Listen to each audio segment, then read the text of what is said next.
Hello and welcome live from New Delhi. You're watching DD India News Hour, India's voice to the world. I'm Gautam Roy, and coming up in the next hour, India's Prime Minister Narendra Modi tells the country's diaspora in the US that the American Indian spirit is the new AI power of the world.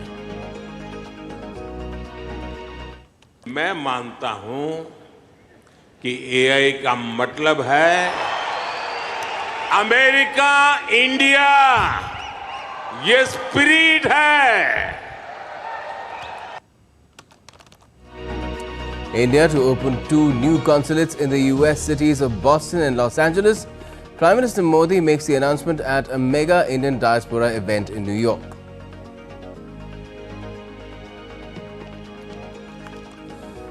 Anurag Kumar Dissanayake wins Sri Lanka's presidential election. The 55-year-old Marxist leader gets 42.31% of the vote in Saturday's polls.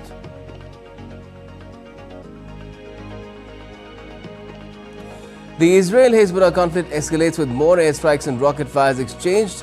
US President Joe Biden says he's doing all he can to prevent a wider war from breaking out in the region. And double delight for India at the Chess Olympiad. Its men's and women's teams make history, win maiden gold medals in their respective categories.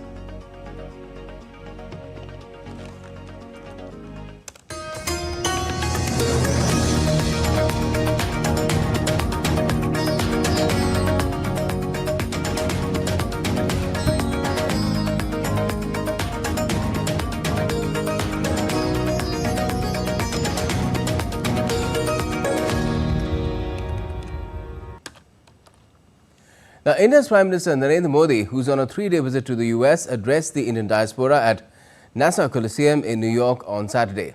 More than 16,000 people from all corners of the country attended the event to welcome Prime Minister Modi and listen to his much-anticipated speech. PM Modi spoke about how embracing diversity is part of Indian culture and how unity in diversity is India's greatest strength.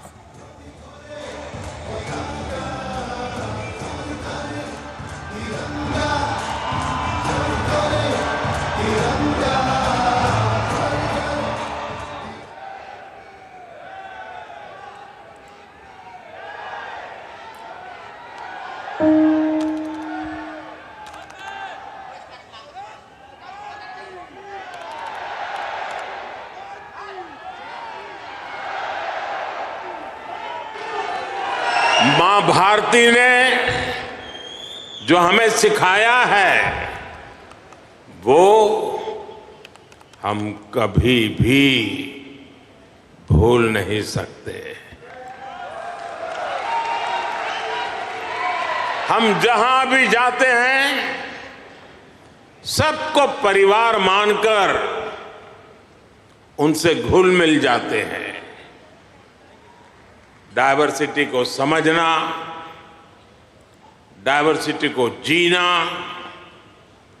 उसे अपने जीवन में उतारना, ये हमारे संस्कारों में है, हमारी रगों में है.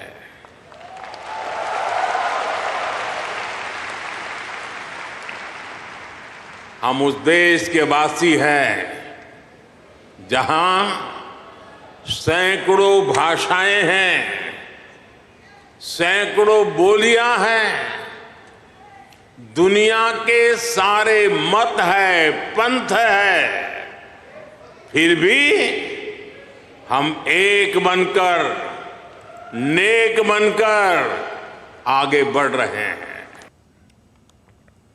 Prime Minister Modi appreciated the role of the Indian diaspora in connecting India and the US. He said the diaspora's skill, talent and commitment have catalyzed the relations between the two nations. आपने America को भारत से और भारत को America से connect किया है. आपका skill, आपका टैलेंट, आपका कमिटमेंट, इसका कोई मुकाबला नहीं है.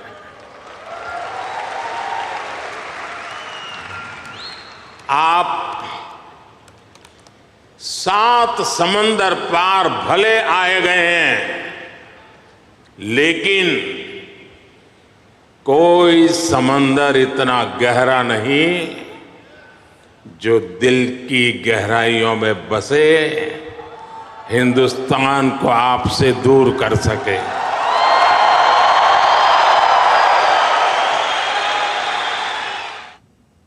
India's Prime Minister said that for the world, AI stands for artificial intelligence, but AI also represents American India's spirit. दुनिया के लिए AI का मतलब है आर्टिफिशियल इंटेलिजेंस, लेकिन मैं मानता हूं कि AI का मतलब है अमेरिकन इंडियन।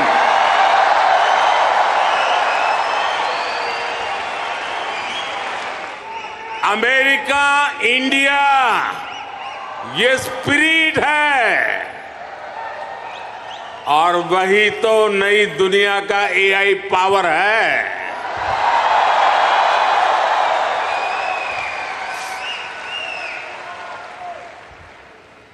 यही AI spirit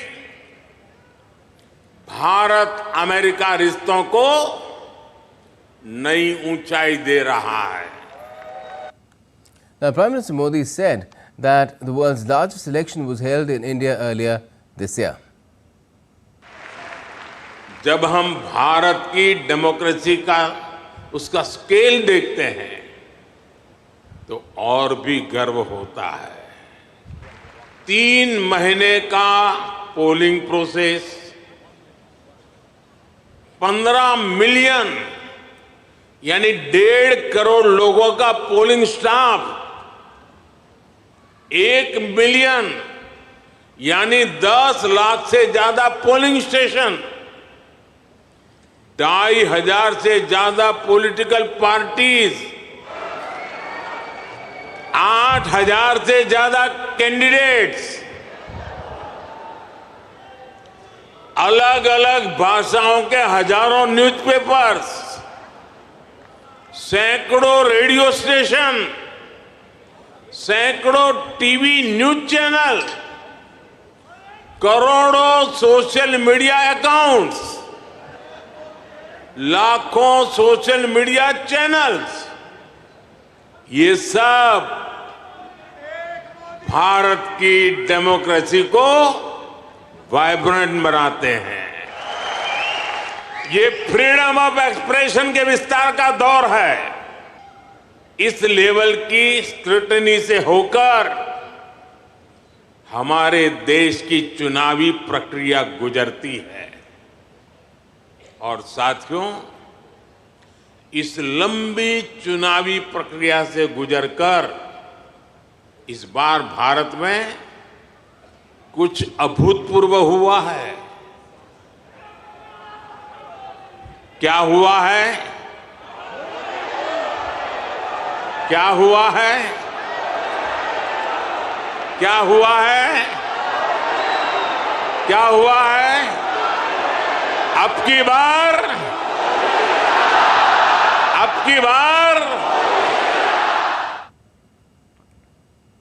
Also in his address, the Prime Minister spoke about his vision for India's future.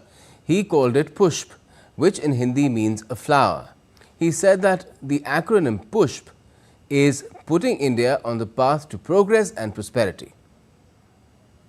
आपको एक शब्द याद रहेगा, पुष्प। हाँ, कमल मान लीजिए, मुझे इतराज नहीं है।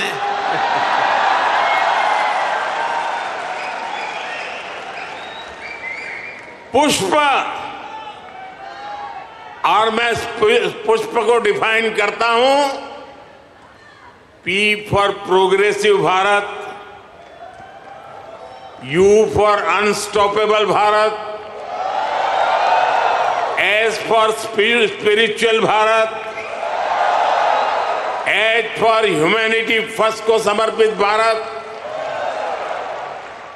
P फॉर प्रोस्परस भारत, यानी पुष्प। पुष्प की 5 पंखुड़ियों को मिलाकर ही विकसित भारत बनाएंगे।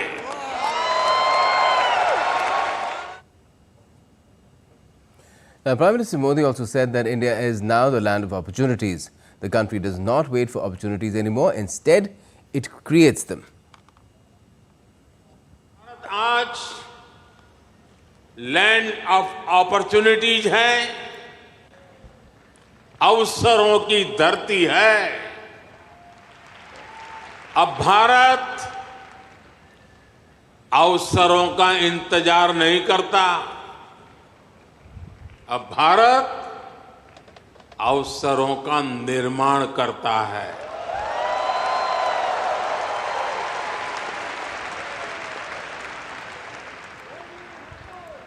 बीते 10 साल में भारत ने हर सेक्टर में अपॉर्चुनिटीज का एक नया लॉन्चिंग पैड तैयार किया है। आप देखिए, सिर्फ 1 दशक में ही, और ये बात आप सबको गर्व देगी, 1 दशक में ही 25 करोड़ लोग गरीबी से बाहर निकले हैं। Prime Minister Modi also said that India's 5G market is bigger than that of the US and the change has taken place within 2 years. Today, India is now working on Made in India 6G. आप हैरान होंगे, आज भारत का 5G market, बताऊं? बुरा नहीं लगेगा ना? आज भारत का 5G मार्केट अमेरिका से भी बड़ा हो चुका है।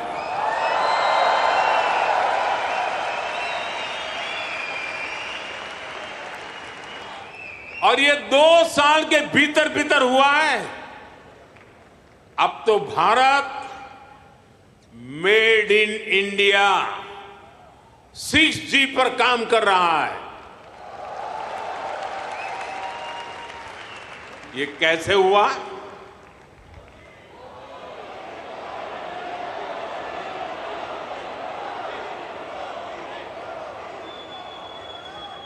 ये इसलिए हुआ क्योंकि हमने इस सेक्टर को आगे बढ़ाने के लिए policy. And now we're getting you some images of a meeting that Prime Minister just had with CEOs in the US. It's the US CEOs roundtable, which is taking place in New York City. You could see Sundar Pichai there, and there are other CEOs too. Sundar Pichai of Microsoft, and as you can see, a whole bunch of American CEOs of top companies meeting Prime Minister Modi's. Now, this is a high-profile gathering of CEOs and has come at a pivotal moment as it coincides with the Prime Minister's visit to the US. As you can see, Prime Minister Modi has engaged directly with CEOs from leading US-based companies. The focus of discussions was on fostering collaboration in cutting-edge fields such as artificial intelligence, quantum computing, semiconductors and biotechnology, areas that hold tremendous potential for both India and US.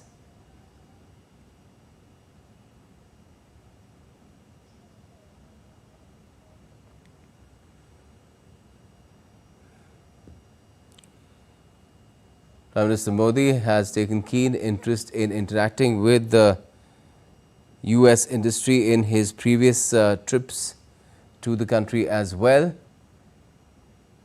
And this includes even one-on-one meetings with top CEOs. But here you see a whole roundtable with American CEOs that Prime Minister Modi's just had a short while ago in New York.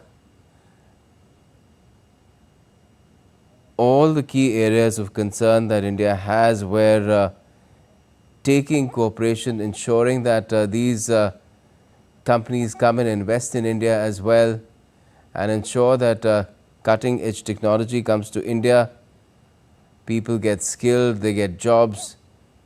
It all stems from here.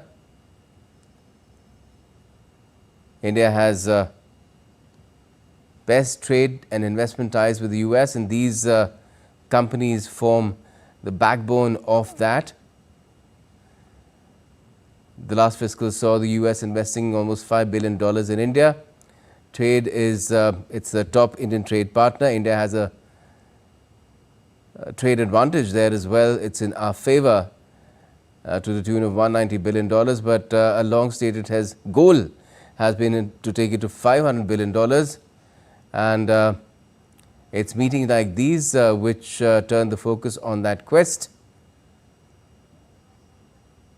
and take that process forward.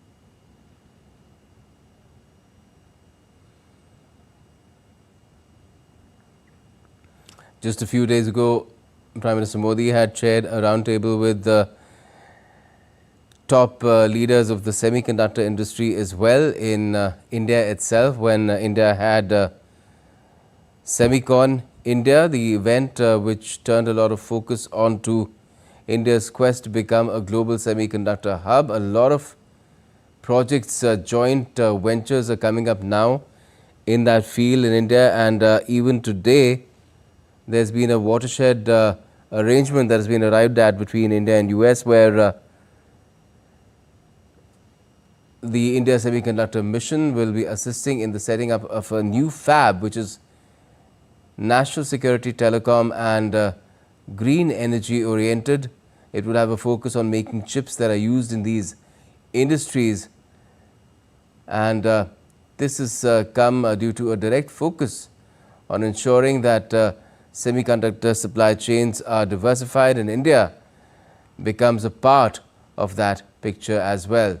So all this comes together when Prime Minister Modi has occasions like these to sit down with the top CEOs in different nations. Here in this case is the US. During his US visit, as you can see, it's a CEOs roundtable that the Prime Minister has been a part of, where CEOs have briefed the Prime Minister. A full interaction, in fact, is taking place with CEOs of leading US-based companies to foster greater collaborations between the two countries in cutting-edge areas of AI, quantum computing, semiconductors and biotechnology.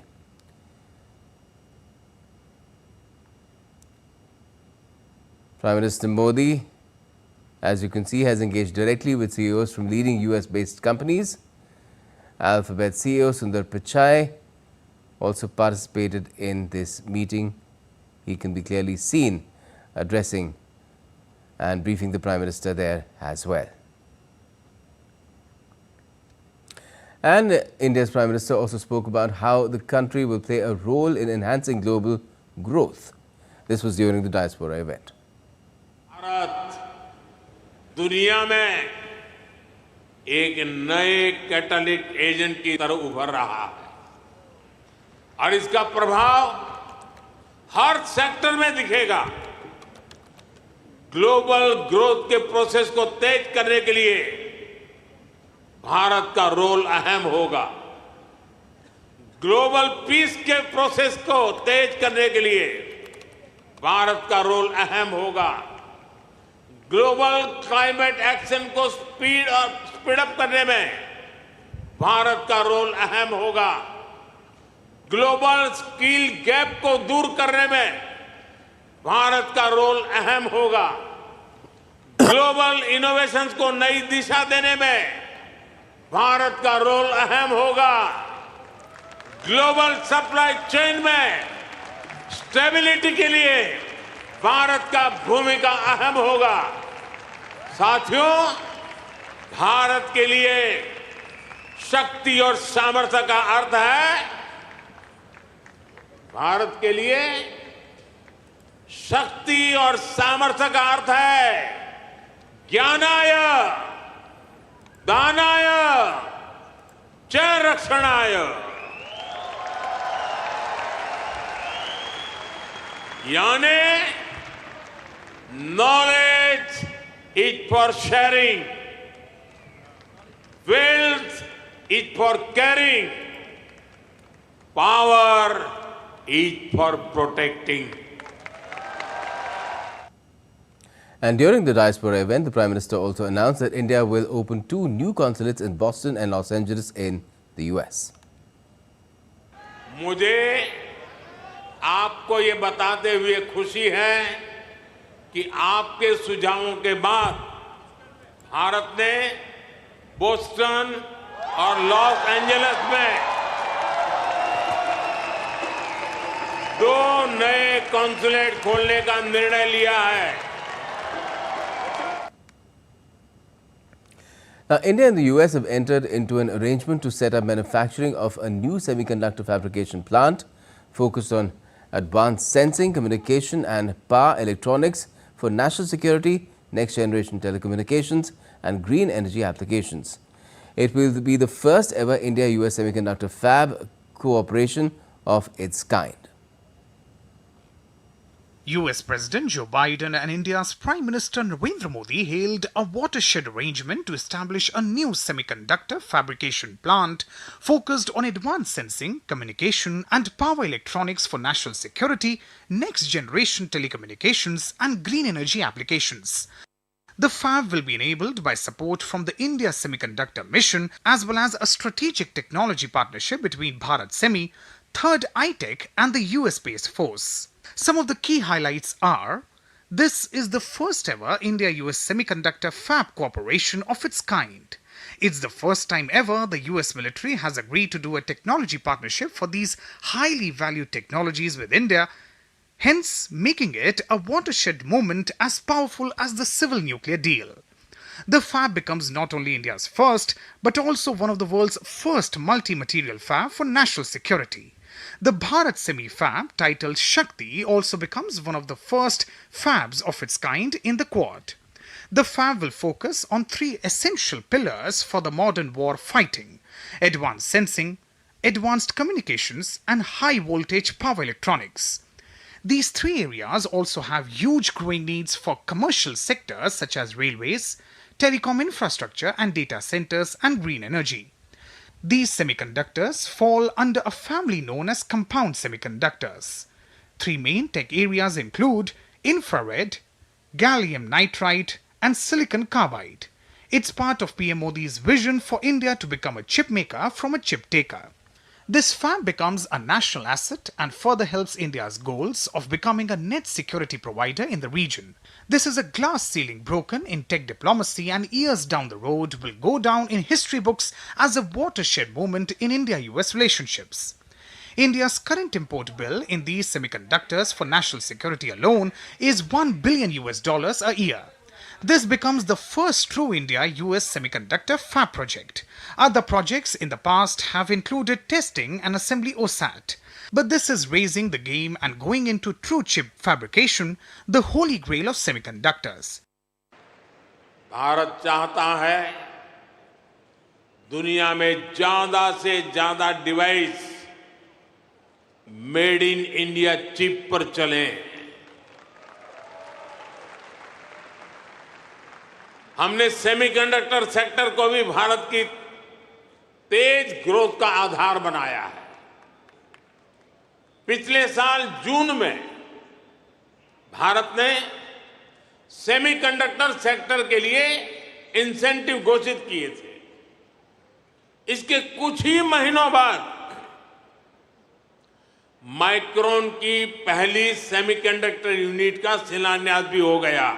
After this tech partnership, India will join a handful of elite nations with the capability and know-how to manufacture these types of semiconductors on shore. Bureau Report, DD India. Now, world leaders have started arriving at the United Nations for the first day of the Summit of the Future on Sunday. India's Prime Minister Narendra Modi will be attending the summit as part of his US tour. UN Secretary General Antonio Guterres called for the two-day summit, which is being held on the 22nd and the 23rd of this month, ahead of the UN General Assembly debate, which kicks off on Tuesday. UN member states are negotiating 3 documents which they hope to adopt: a pact for the future, a declaration on future generations, and a global digital compact.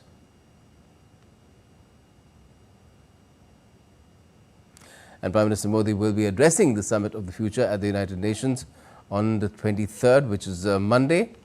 DD India's Amritpal Singh reports from the UN headquarters. United Nations, the apex global body which has often been criticized for failing humanity to address its current problems. The UN is now staging a summit of the future, which has an ambitious agenda to find solutions to the emerging problems, the solutions to problems which may affect humanity in the near future, to evolve a global consensus, a pact for future which solves humanity's problems. Prime Minister Narendra Modi will be addressing world leaders on Monday at the Summit of the Future, making a strong case for keeping international commitments on sustainable development, financing for the developing countries, and transforming the global governance architecture to make it more effective and equitable. But the big question is, will world leaders be able to keep their differences aside and find solutions to the problems of the world? But despite the cynicism, it is a welcome step by the UN, because as the Mahatma once said, the future depends on what you do today. With cameraman Sumit Naudyal, this is Amritpal Singh for DD India at the UN headquarters in New York. And still to come on DD India News Hour. Israel's IDF chief says the army is well prepared for the next stages of fighting against the Hezbollah. And hundreds of people in Tunisia hold a sit-in against President Kais Saied.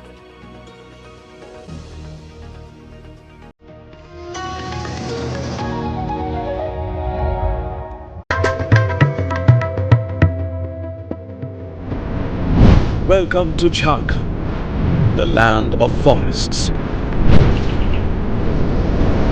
Mesmerizing abundance of nature.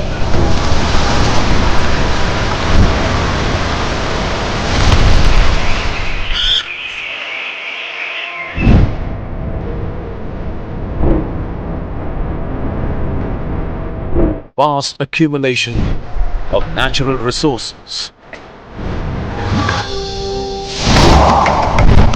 Rich legacy of contributing to India's economic foundations.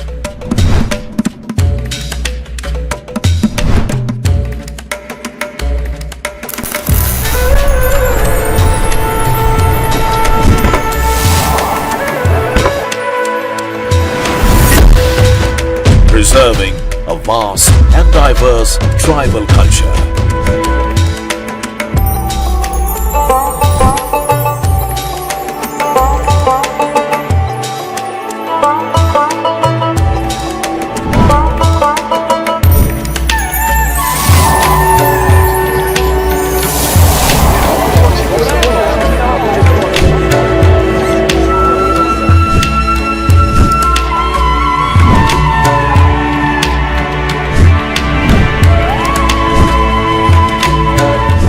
With diverse offerings, Jharkhand is a haven for various tourism activities,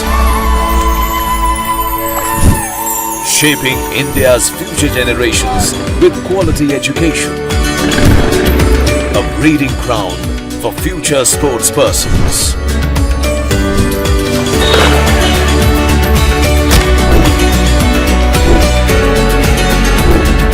Come experience the sheer richness of nature and culture, diversity of tribal heritage, traditions and craft, and progressive development and growth.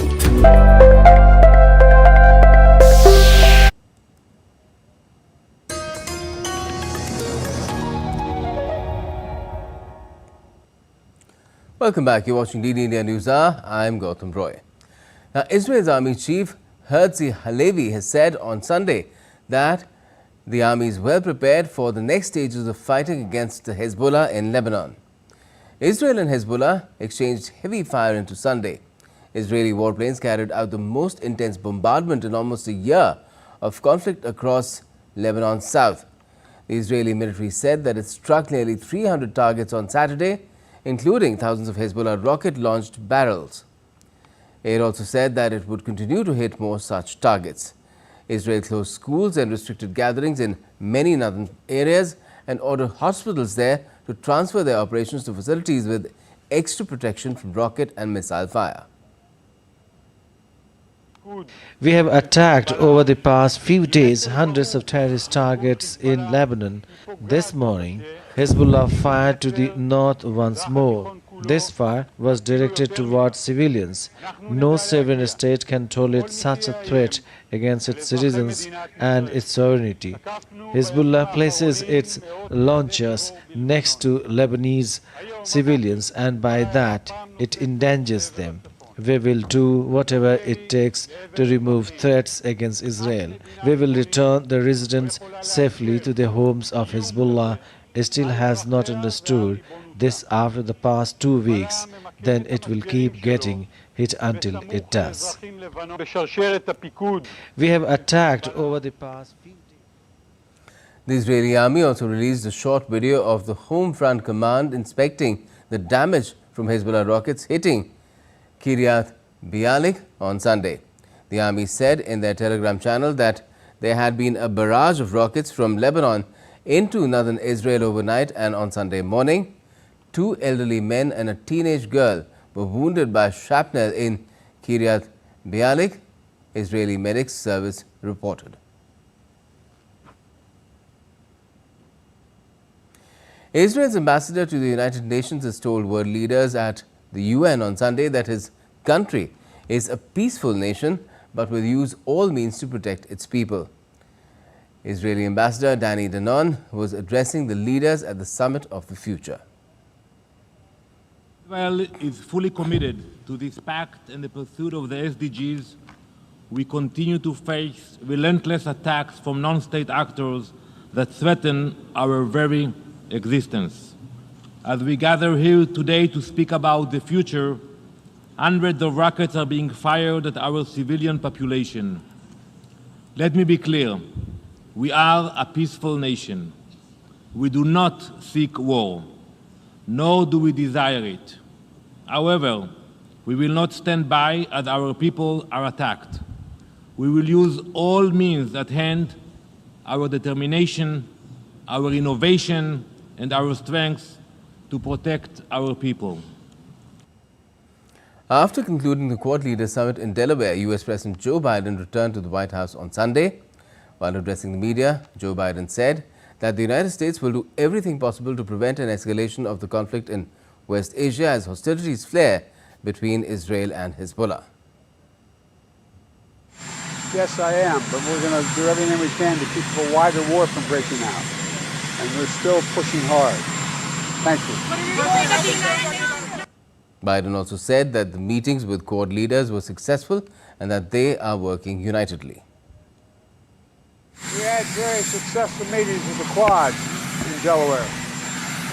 Total unity, we're all working together. We feel good about what we're doing, and I think the other leaders do as well. UK Foreign Secretary David Lammy addressed the Labour Party's conference on Sunday. He painted an optimistic future for Britain on the global stage. Lammy proudly proclaimed that Britain was back when talking about its relationship with Europe. He reaffirmed his calls for an immediate ceasefire in Gaza.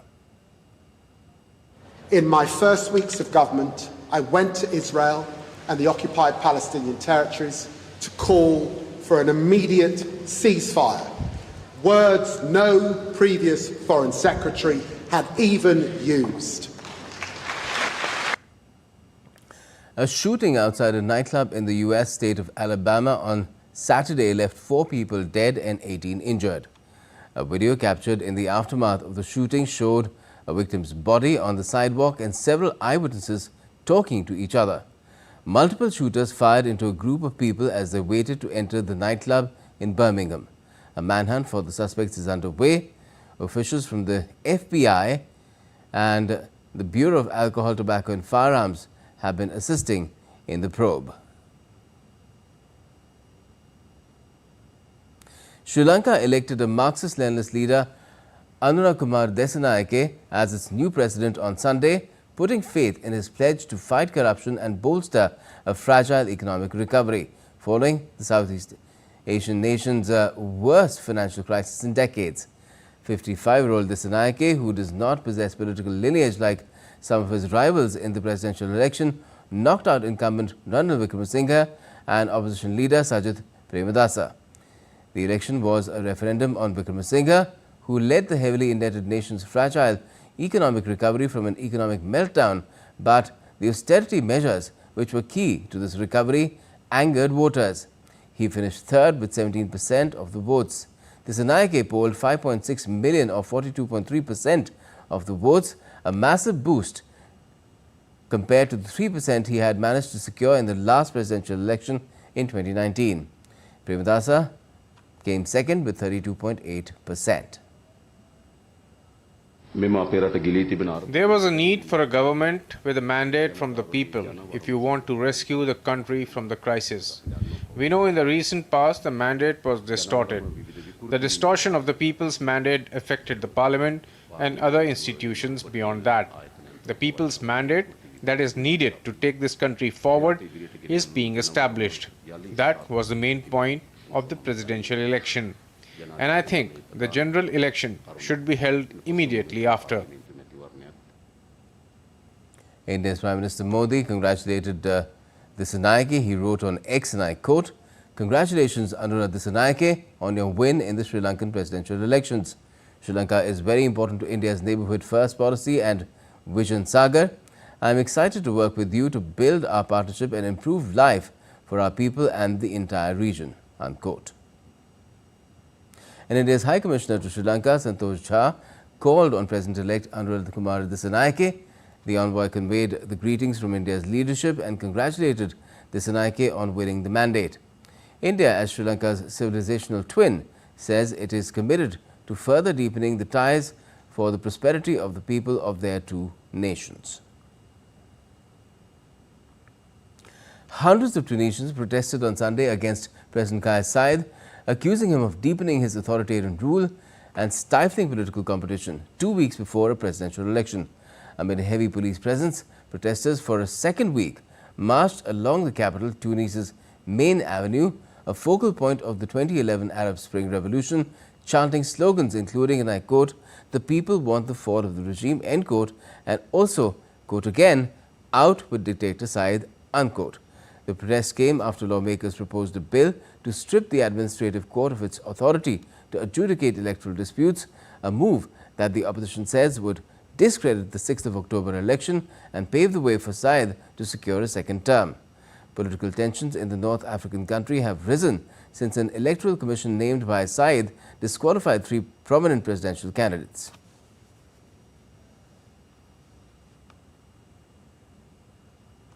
Kenya's President William Ruto, on a visit to Haiti, said on Saturday that he was open to Kenya's anti-gang fighting mission in the country being converted to a UN peacekeeping operation.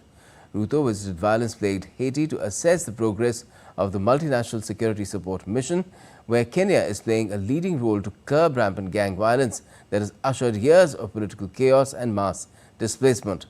The mandate of the mission, first approved by the United Nations Security Council for 12 months, is set to expire at the start of October. The 15-member UN Security Council is due to vote on the 30th of this month on renewing that mandate. Kenya sent about 400 police officers to Port-au-Prince in June and July. A handful of other countries have together pledged at least 1,900 more troops.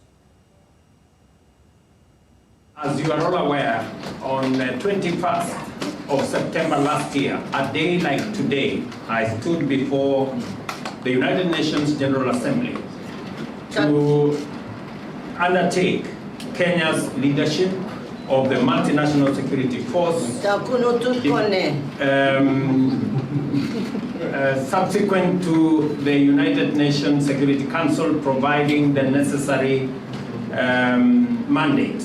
And I'm very happy that today I have arrived in this city and the multinational security support mission is on its 100-day presence. At the United Nations Summit of the Future, South Africa's President Cyril Ramaphosa called on Sunday for significant reforms in global governance structures, including the UN Security Council. Ramaphosa said that it is unjust, unfair and unsustainable to entrust the world's safety to a select few countries. Ramaphosa stressed the importance of multilateral actions and concrete commitments to advance peace and development in Africa and the world. He warned that failure to act would be a betrayal to future generations. The United Nations General Assembly adopted a pact for the future on Sunday, which UN Secretary General Antonio Guterres described as a landmark agreement that is a step change towards more effective, inclusive, networked multilateralism. That Pact for the Future is a great opportunity to change and also to reinvigorate the multilateral system so that it is fit for purpose to address the challenges that the world faces. It is an opportunity also to make good on the promises to reform the global governance architecture, including the international finance. All right, we have another update coming in from the US, where Prime Minister Modi is visiting that country, and you can see these images. Prime Minister Modi has had a bilateral meeting with Nepal's his Nepalese counterpart KP Sharma Oli. India and Nepal are neighbors. They have long-standing ties based on faith and cordial relations, and these leaders taking those ties forward, ensuring there's a continuity in the kind of warm relations these two neighbors have enjoyed through the decades.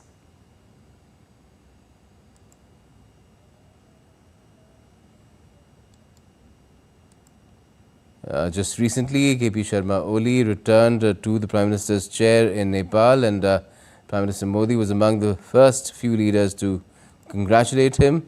That happened in July, I believe. And since then, India and Nepal have kept in touch. KP Sharma Oli has been Prime Minister before, but he succeeded Pushpa Kamal Dahal Prachanda very recently when he lost a vote of confidence in the House of Representatives, and a new government was formed by KP Sharma Oli.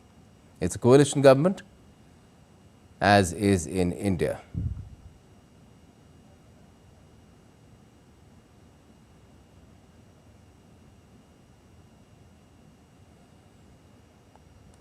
So fairly warm ties.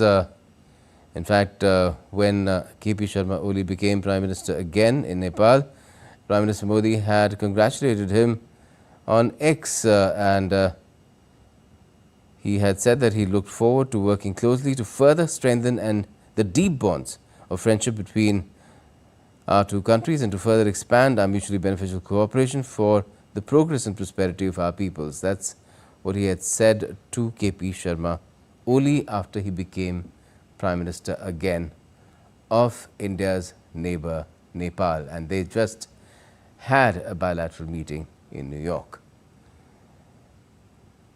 The two leaders there, of course, around the events related to the UN General Assembly in New York. Now, in France's overseas region of Martinique, demonstrators held a peaceful protest outside a shopping mall on Saturday to protest against the high cost of living. Authorities banned the demonstrations in 4 municipalities until Monday and imposed a curfew earlier this week. Protests are also taking place on the neighboring island of Guadeloupe, where a strike by workers at French energy utility EDF caused power outages for the population during the week. A roadside bomb hit a convoy of foreign diplomats visiting northwestern Pakistan on Sunday, killing a police officer in their security detail. Soldiers and police searched the area after the bombing and imposed a curfew. No one has so far claimed responsibility for the attack, which was condemned by Pakistan's President Asif Ali Zardari. According to the local police, all the nearly dozen diplomats were safe and were heading back to Islamabad. The Comptroller and Auditor General of India will host the 16th Assembly of Asian Organization of Supreme Audit Institutions in New Delhi from the 24th to the 27th of this month. The event will be inaugurated by President Draupadi Murmu. It will focus on the role of Supreme Audit Institutions in enhancing transparency and accountability. A highlight of this year's assembly is the assumption of the chair of the organization by India's Girish Chandra Murmu for the 2024 to 2027 term. More than 200 delegates from 42 countries and organizations will be participating, highlighting the organization's collaborative spirit. And still to come on DD India News Hour. The United States facilitates the return of 297 antiques that have been stolen or trafficked from India during Prime Minister Modi's visit to the US. And India's PM Modi gives an antique silver hand-engraved train model to President Biden.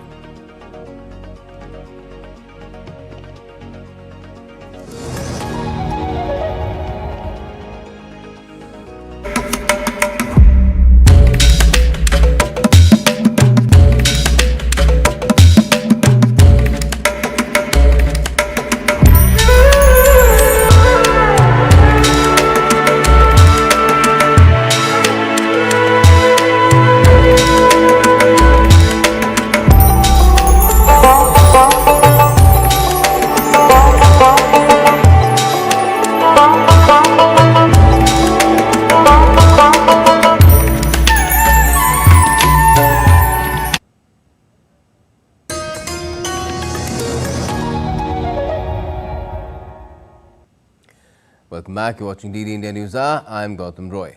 Now, India's PM Modi has gifted an antique silver hand-engraved train model to President Biden.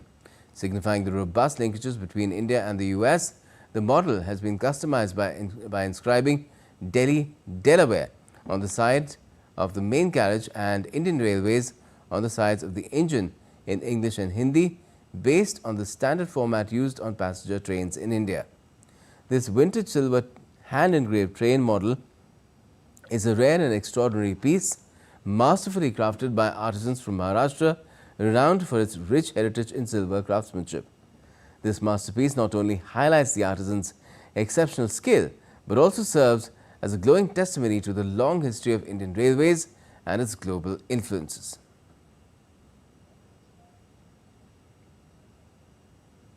And a pashmina shawl in paper-mache box was the gift for First Lady of the US, Jill Biden. Pashmina shawl of exceptional quality and unparalleled beauty come from Jammu and Kashmir. Pashmina shawls are heirlooms passed down through generations, carrying memories and emotions within their threads. Pashmina shawls traditionally come packed in paper-mache boxes from J&K that are renowned for their exquisite beauty and craftsmanship. And during Prime Minister Modi's ongoing visit to the US, the US has facilitated the return of 297 stolen or trafficked antiques to India. In a symbolic handing over, a select few pieces were showcased to Prime Minister Modi and President Biden on the sidelines of their bilateral meeting in Wilmington, Delaware. The antiques belong to a time period spanning almost 4,000 years, from 2000 BCE to 1900 CE, and have origins in different parts of India. Prime Minister Modi has said on this occasion that this is the respect for India and its people has been shown by the US. कल ही America ने हमारे करीब 300 पुराने जो शिलालेख और मूर्तियां थी जो कभी हिंदुस्तान से कोई चोरी कर गया होगा, कोई 1500 साल पुरानी, कोई 2000 साल पुरानी, 300 शिलालेख और मूर्तियां भारत को लौटाई है।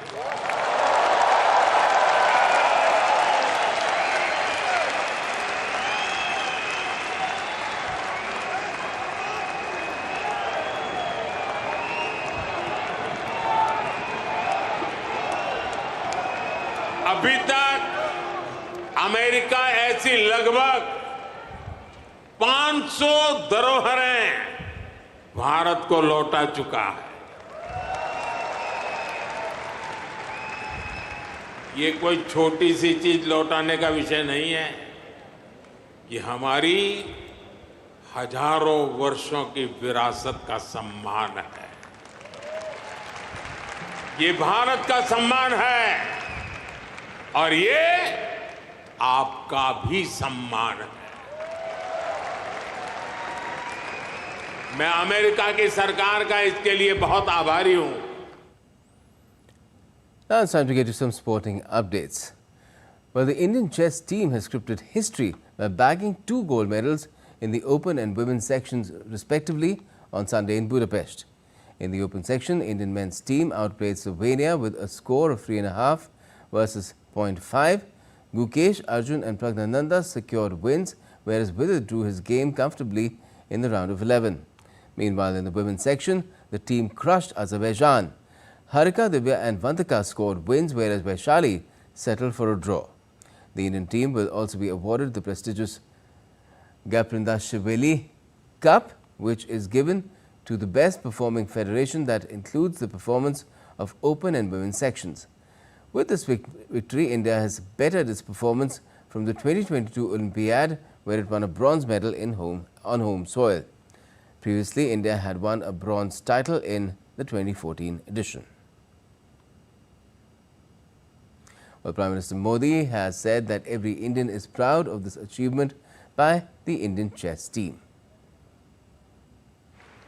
भारत एनर्जी से भरा हुआ है, सपनों से भरा हुआ है। रोज नए कीर्तिमान, हर रोज नई खबर।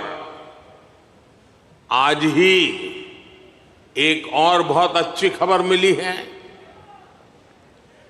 चेस ओलंपियाड में मेंस और वुमेन्स दोनों में भारत को गोल्ड मिला है।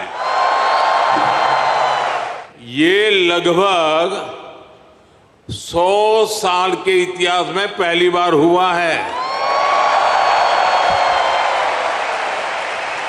पूरे देश को, हर हिंदुस्तानी को हमारे चेस प्लेयर्स पर बहुत गर्व है। Now, the Board of Control for Cricket in India, that's the BCCI Men's Selection Committee, announced India's squad for the second test against Bangladesh on Sunday. The selection committee retained the same squad for the second test as the first. The second test will be played in Kanpur starting the 27th of September. India defeated Bangladesh by 280 runs on day 4 of the first test. That was held in Chennai. Ravichandran Ashwin picked a fifer and hit 100 in the match. Rishabh Pant also made his comeback to Test cricket with another ton. And that's all we have in this edition of DD India News Hour. But let us know your thoughts on the news of the day. For those on the go, you can get all the latest news and updates from India and across the world on the DD India mobile app. It's available on both Android and iOS. You can scan the QR code on the screen to download the app now. And we'll be back with more news as it breaks here on DD India. I'm Gautam Roy, and from all of us here in Delhi, thanks for watching DD India.